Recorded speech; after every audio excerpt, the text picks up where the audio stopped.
Bollywood actress Kangana Ranaut का नाम लिया जाए और वहाँ कोई कंट्रोवर्सी ना हो, ऐसा तो हो ही नहीं सकता।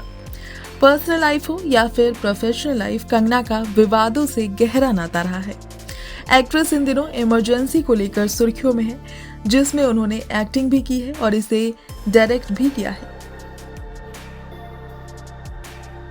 लेकिन जैसे जैसे फिल्म की रिलीज डेट नजदीक आ रही है, वैसे वैसे इसे लेकर कंट्रोवर्सी बढ़ती ही जा रही है। इमरजेंसी एक पॉलिटिकल ड्रामा फिल्म है जिसमें कंगना इंदिरा गांधी के रोल में है। सिख समुदाय के लोगों ने फिल्म को रिलीज न करने की मांग की है। उनका दावा है कि इस मूवी में सिखों को विलन की तरह दिखाया गया है। आरोप ये भी है कि मूवी में सिख समाज को टारगेट करने वाले दृश्य हैं, जिन्हें हटाने की मांग की गई है। फिल्म को अभी तक सीबीएफसी की ओर से सर्टिफिकेट जारी नहीं किया गया है। कंगना की इस फिल्म को लेकर सिखों में विवाद है, लेकिन एक्ट्रेस के लिए ये कोई नई बात नहीं है। इसके पहले भी कंगना की कई मूवीज ऐसी रही हैं जिन पर रिलीज से पहले और रिलीज के बाद भी जमकर बवाल हुआ। तो देर किस बात की है, चलिए जानते हैं एक्ट्रेस की किन मूवीज के साथ क्या कंट्रोवर्सी जुड़ी है। कंगना के प्रोडक्शन हाउस मणिकर्णिका प्रोडक्शन के तहत टीकू वे शेरू रिलीज हुई थी। नवाजुद्दीन सिद्दीकी और अवनीत कौर इस फिल्म में लीड एक्टर्स थे। दोनों का मूवी में रोमांटिक एंगल था, जिसके एक सीन में इन्होंने लिप लॉक किया था। जब फिल्म रिलीज हुई तो इस पर काफी बवाल हुआ, क्योंकि पति पत्नी का रोल निभाने वाले इस कपल के बीच असल में 27 साल का फर्क है। साल 2022 में रिलीज हुई फिल्म धाकड़ में कंगना ने जमकर एक्शन सीन किया था। उन्होंने इसकी पब्लिसिटी में भी कोई कसर नहीं छोड़ी थी, फिर भी फिल्म बुरी तरह फ्लॉप हो गई।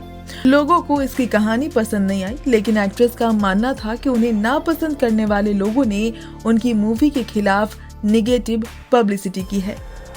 तेजस फिल्म में कंगना पहली बार एयरफोर्स पायलट के रोल में नजर आई थी। फिल्म अक्टूबर 2023 में रिलीज हुई थी।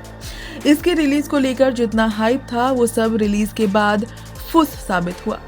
वहीं इस फिल्म के लिए मुसीबत और बढ़ गई जब पॉलिटिशियन मयंक माथुर ने आरोप लगाया कि कंगना ने उन्हें फिल्म में रोल देने का वादा किया था, लेकिन ऐसा किया नहीं।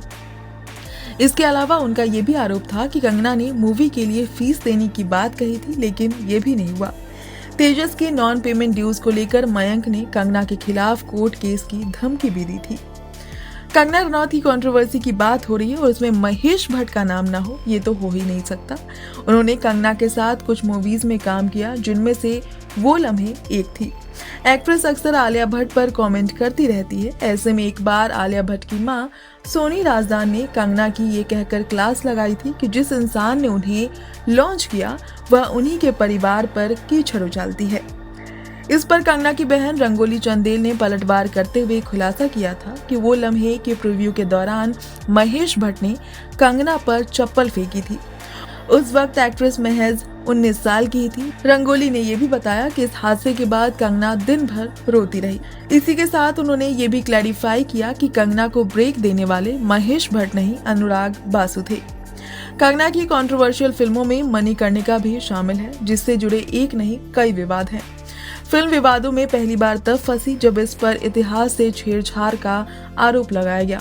सर्व ब्राह्मण महासभा के राज्य अध्यक्ष सुरेश मिश्रा ने उस वक्त कहा था कि फिल्म में कुछ गाने और सीन में रानी लक्ष्मीबाई को अंग्रेजों के साथ अफेयर में दिखाया गया है। फिल्म से जुड़े अन्य विवाद में एक कंट्रोवर्सी सोनू सूद से भी जुड़ी हुई थी। उन्होंने कंगना पर मानहानि करने का आरोप लगाते हुए फिल्म छोड़ दी थी। उनके अलावा लेखक अपूर्व असरानी ने भी कंगना पर आरोप लगाया था कि कैमरे के पीछे खुद को दूसरों पर हावी करती है, जो उन्हें गर्त में ढकेल रहा है। Bureau reports, Navbharat times.